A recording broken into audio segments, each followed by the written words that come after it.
Tra le fermate della metro rossa De Angeli e Buonarroti, ecco via Colonna, una via lunga e dritta a senso unico che ci porta a poco distanti da City Life.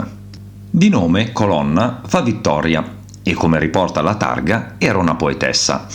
Nata a Marino nel 1490 o forse nel 1492, era la figlia del principe di Paliano, Fabrizio, e di Agnese di Montefeltro, figlia a sua volta del duca d'Urbino.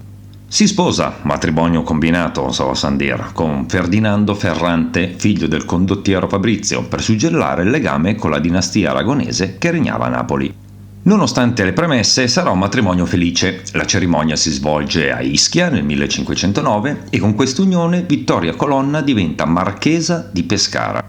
2 anni dopo Ferdinando va in guerra, va a combattere a fianco del suocero contro la Francia in nome della Spagna e viene catturato durante la battaglia di Ravenna del 1512.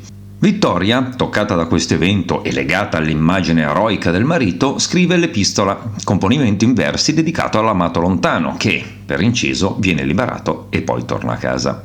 La vita coniugale con un marito che combatte però non è proprio semplice e Vittoria deve nuovamente salutare il marito in partenza, questa volta però per la Lombardia, dove andrà a guidare l'esercito contro i francesi nella battaglia di Pavia del 1525.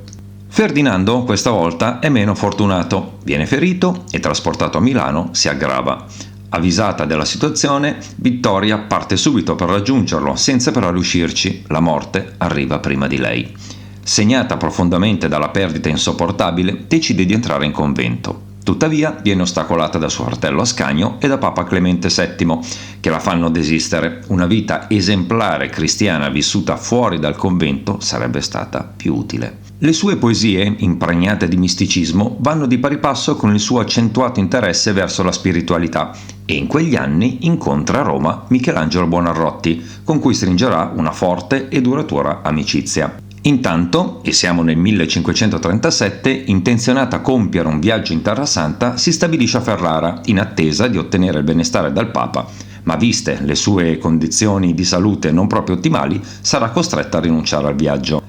Rientrata a Roma nel 1544, dopo aver sedato gli animi anticlericali del fratello, sempre Ascanio, entrato in conflitto col Papa, che nel frattempo è cambiato, Paolo III, Vittoria Colonna muore nel 1547, lasciando ai posteri le sue toccanti rime amorose e spirituali, ispirate allo stile di Francesco Petrarca ed alcune composizioni in prosa di tema religioso. Provate d'ora in avanti, quando dovete indicare questa strada, ad usare nome e cognome. Via Vittoria Colonna. Una strada certo, ma anche una donna straordinaria.